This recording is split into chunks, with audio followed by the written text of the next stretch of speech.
ko ho siya. Siya po ang nagligtas sa akin kagabi nung muntik na ako mapahamak sa mga manyak sa bar.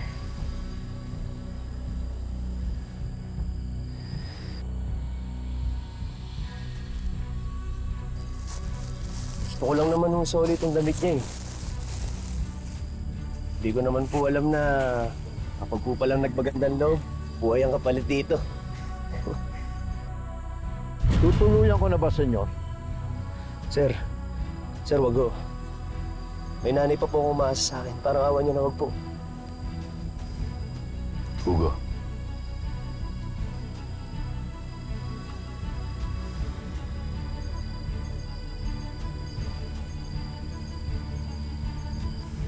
Sige na.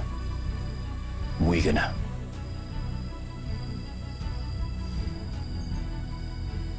Bigyan niyo siya ng pera sa pagtanggol niya kay Nympha. Sir, salamat ho sa pabuyang binibigay niyo pero hindi ko kailangan yan. Mas kailangan ko ho ng trabaho ngayon.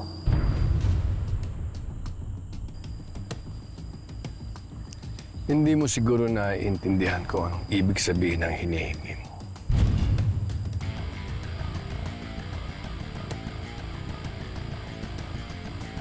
Hindi mo gugustuhin magtrabaho para sa akin. Gusto ko at alam ko, sindikato kayo.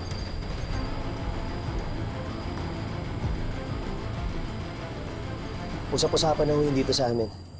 Kaya nga ho, walang nangangasa lumapit sa inyo eh. Pero nagpumilit ka pa rin pumasok dito sa mansyong ko. Sir, hindi po ako kasing hina ng iniisip. Laking kaliw ako. Pati ba yung sikmura ako? Kailangan ko lang isalba yung nanay ko. Lahat gagawin ko para sa kanya.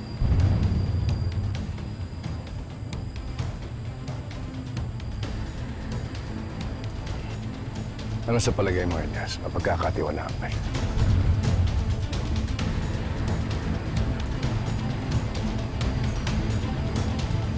Ano sa palagay mo, Elias? Mapagkakatiwalaan kayo?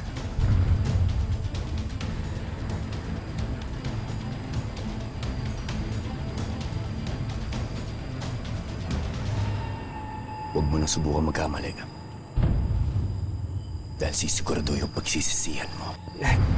Sir, thank you po ah. Okay na po, no? Salamat po Si sa Sir ang tawag sa kanila. Kaharap mo, si Senyor Edgardo Magallanes. Pangalak niyang si Sir Elias Guerrero.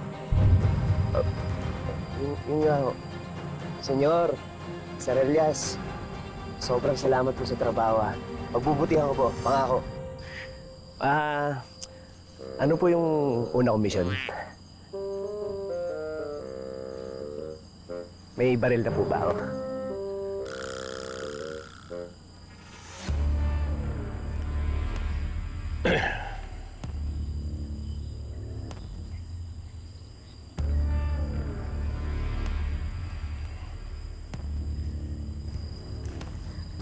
Oo, saan na naman yan?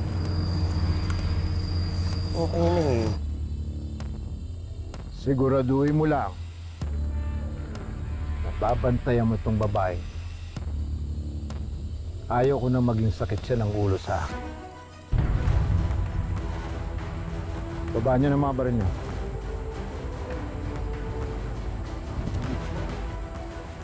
Kasi pumasok. Sabi mo, delikado eh. Ikaw talaga.